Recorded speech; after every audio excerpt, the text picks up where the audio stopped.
Excellent. Okay. Thank you so much for being here. I know there's a lot of fun things to do on a Friday night in the summertime in Colorado, like a lot of fun things even within this building. So I really appreciate you being here. I know there's a soccer game on tonight. My daughter, that's what she wanted to do. So hopefully you'll enjoy your time here, and then you can also enjoy some of the other fun stuff that's happening around here tonight. So I want to start with a quick question. Who here would say right at this, today, you consider yourself creative? Okay, so we'll make like 50%. How about when you were a kid? Did you consider yourself creative when you were a kid? So, okay, we're still sort of 50-50. Interesting. All right. Well, I hope that by the end of my talk today, you will reconsider whether you can think of yourself as creative or not. So first I want to start with a personal story. Coming up here is some fun high school pictures of Allison. So growing up, I loved singing. That was kind of my passion. So here's a few pictures of me in my high school musicals. I was in Guys and Dolls and a chorus line. And then of course there's the photo of the grocery store flower bouquet that your mom brings you after the performance. That's how you know it's gone well. So I considered myself very creative as a young person, and I wanted to pursue music professionally. I thought maybe I was going to be Jewel when I grew up, and if you're too young to know who Jewel is, it was like maybe Gracie Abrams, that's what I thought I was going to be. And I was pursuing that dream. I had applied to colleges. I was going to be a vocal performance major. And then I received this piece of communication that was really hard for me. My high school music teacher, and to be honest, I'm not exactly sure what he said, but my teenage brain heard him say, "I don't think that you have the talent to be a professional singer." And my heart was broken. I was devastated. And now again, when I look back as an adult, it's possible he just said like, you should take some dance lessons. I don't know what he actually said. But my heart heard, he doesn't think I'm good enough to do this. And that little voice kind of continued on in my head.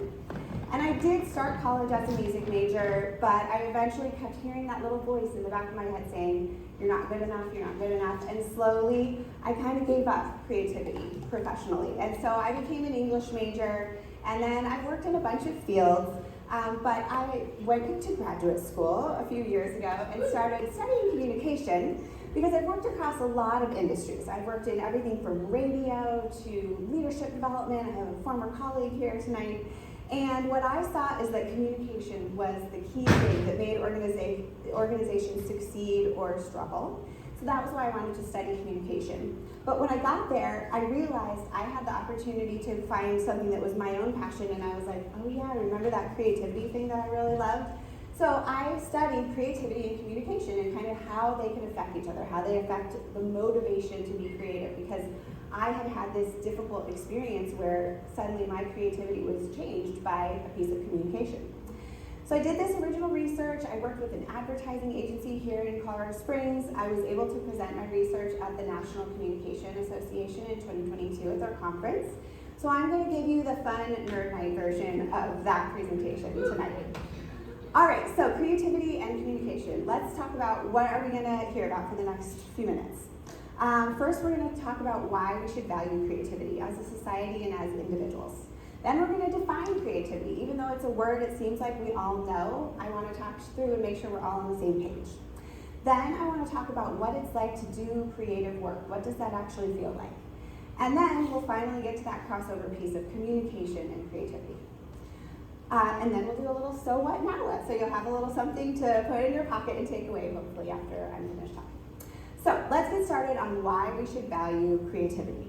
So is anyone familiar with this logo? Has anyone read an Adobe PDF? Okay, used Adobe Photoshop, Illustrator. All right, so the Adobe Systems Corporation did some research. My microphone doesn't like this side, maybe. Did some research in 2016, and their study was called The State of Create, and they surveyed people all over the world to ask them about the value of creativity. And here are some of their findings.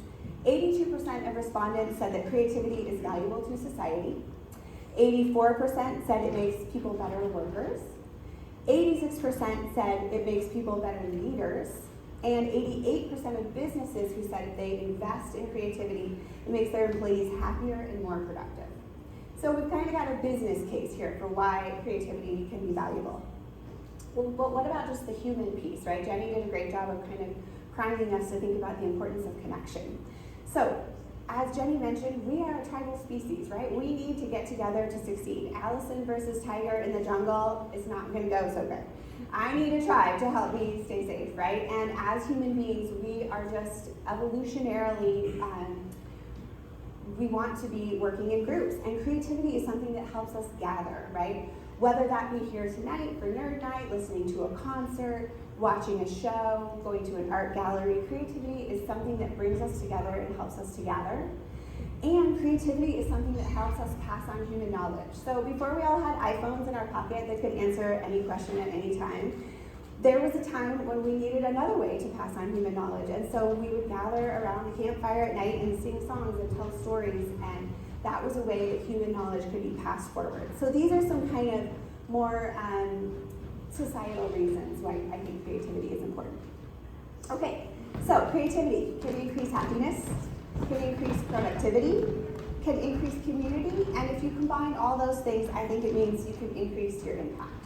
So hopefully I have made a good case for why creativity is valuable. Next, I want to define creativity. So I know this is a word that you've probably heard many times before, and also I want to point out that there are two words that kind of get interchanged depending on the field: creativity and innovation. So I'm going to define them both, although in my talk I'm going to be leaning towards creativity. So this might not be the definition that you're expecting, because this is the definition that comes from those boring old peer-reviewed academic journals of creativity. So the academic definition of creativity is ideas that are both novel and useful. And the important words in that definition, in my opinion, are novelty and usefulness. Novelty, another word for that, anyone? Unique, new, right? And then usefulness, I say, well, if I invent a peanut butter and pickle sandwich, that might be something that I'm going to enjoy, but it's probably not going to be useful to the rest of the world. Okay, so innovation is another word that you hear that's closely related to creativity. So again, the academic definition is the implementation of creative ideas.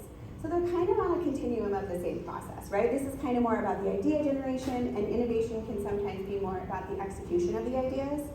Also, I think it's very specific to the field that you're working in. So you hear the word innovation more in the STEM field, and you hear the word creativity more in the arts, but really they're kind of one and the same, or part of the same process. Okay, so now I want to talk about some research about the different levels of creativity that we can all exercise. Because I think we think about creativity and we think of children, right, and of the amazing things that they imagine, and then we think of artists, and maybe we think of like creative geniuses, but we don't really think about what might come in between. So this is a researcher named Kaufman who made this categorization. He calls it the 4 C's of creativity: mini C, little c, pro C, and big C. So I'm going to tell you about each of those. Mini C creativity is novel and personally meaningful interpretations of experiences. So this is kind of like your kiddo is on the swing, right? And he or she is on their tummy and saying, I'm flying, I'm an airplane. So they're having this creative interpretation of their experience. And this is something we kind of associate with childhood, but it also can be something that we could practice on an everyday basis, right? You can say like, I just love, even though I know it's a longer route, I take this other route when I'm going to work because it makes me feel like I am going on vacation when I get those 5 extra minutes in the car on the way home, or something like that. Next is little c creativity. So this is everyday activities that non-experts participate in regularly. So the example I like to use here is like being a great home chef. Okay, you're not an expert in it, but you don't even need a recipe. You are so good, you can just open up your refrigerator, pick out all the things you think that will go together and make this beautiful meal at home. So this is the kind of creativity that we could all have access to on a regular basis. And this is kind of like maybe more grown-up creativity. Then we get into pro C creativity, which is effortful progression towards a professional level of expertise. So these might be the folks that have a degree called a BFA, right, a Bachelor of Fine Arts, someone who has studied their craft. And it might be someone who is making their living using their creativity. Not always, but oftentimes. So these are the people that when we think about creatives as adults, we often identify kind of these pro C creatives. And then lastly, we have big C creatives, which is clear-cut, eminent creative contributions, meaning these are kind of like society-shifting pieces of creativity.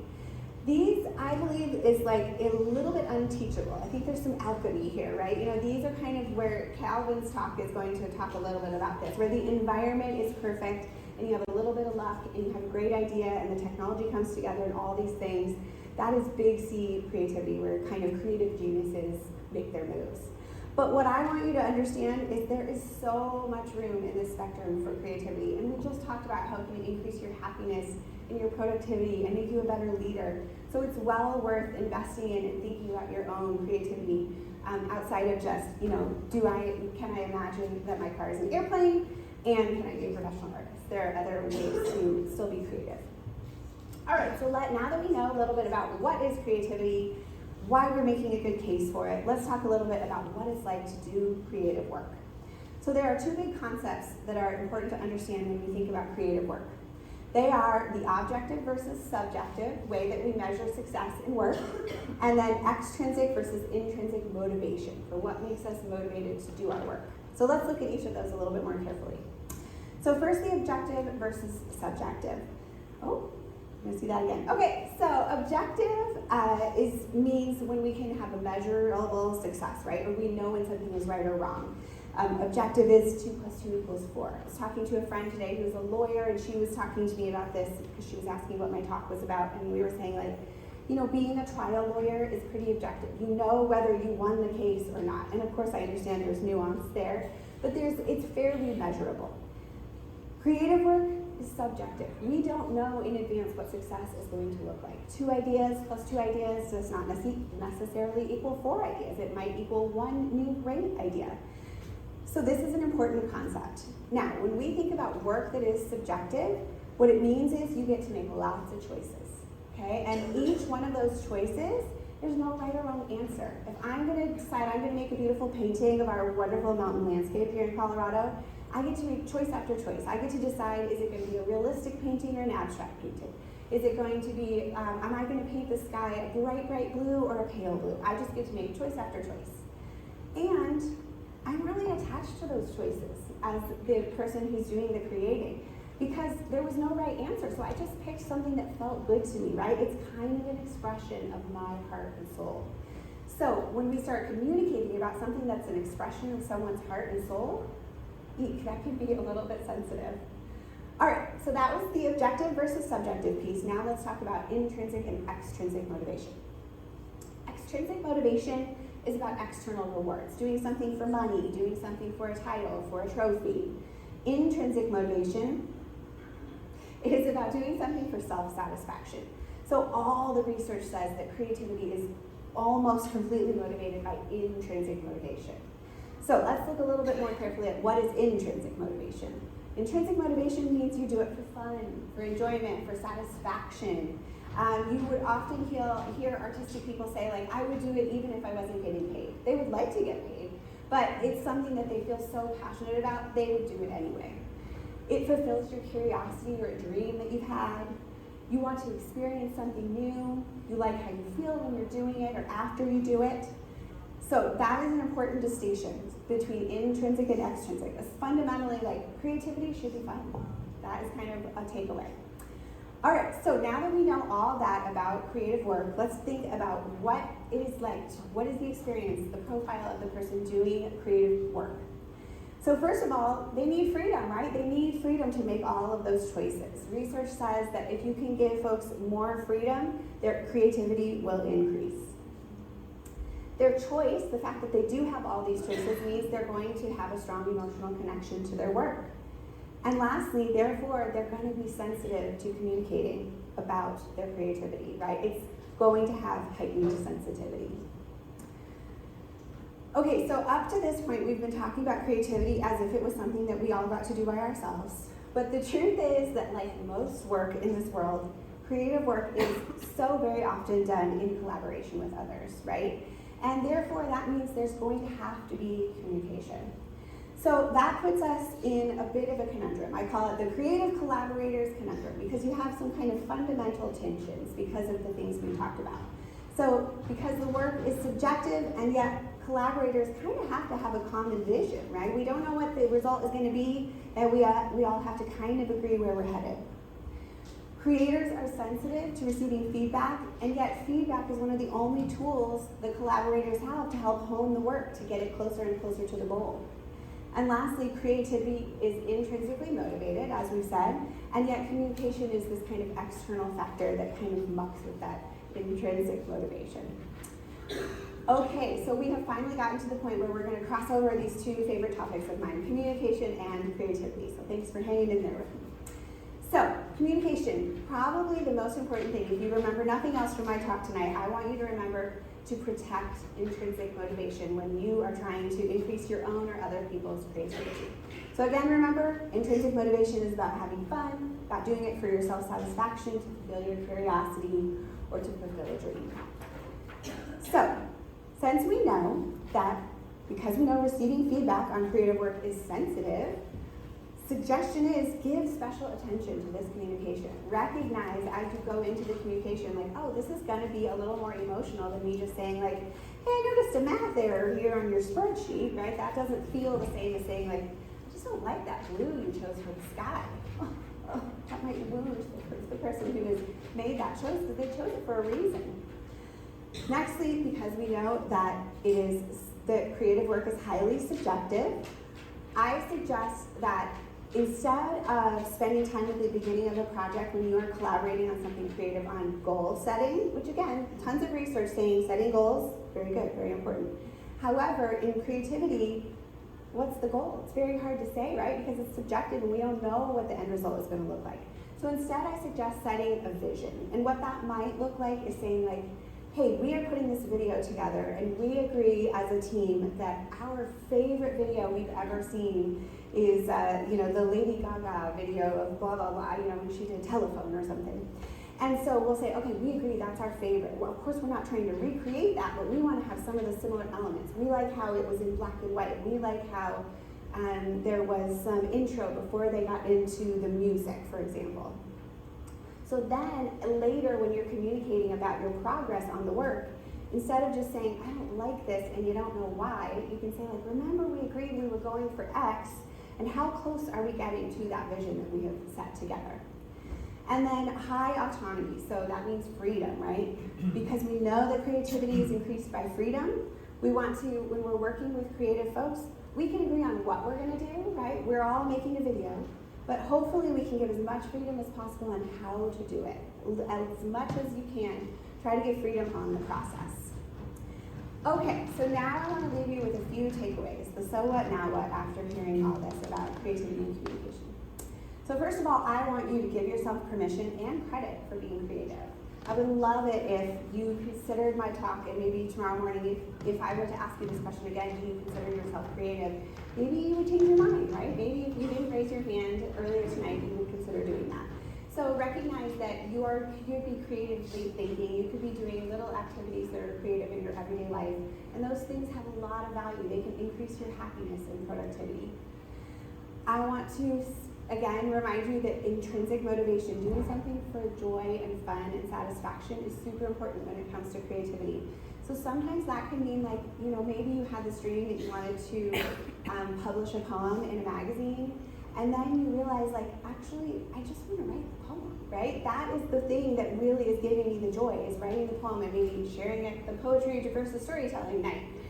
So recognizing that we really keep it fun. And lastly, if you are collaborating on a creative project, recognize, like, that is something that is going to have heightened emotions. So collaborate with care. If you were interested in this and you wanted to learn more about creativity and communication, I have a couple suggestions for you of books to read. My first one is called Creativity Inc. It's by Ed Catmull. He's one of the founders of Pixar. This one is just really right down the line of what I have talked about tonight. It's one of my all-time favorites in terms of setting a culture for creativity in an organization, and also about how to communicate about it in a way that is honest and has candor, but also gets the work done. And then my other favorite is a book called Bird by Bird by Anne Lamont. And this is just about if you have a dream of a creative project, Bird by Bird, what she's referring to is, like, break it down piece by piece, little by little. Do it one little piece at a time. And it's also just a beautifully written, almost like poetry.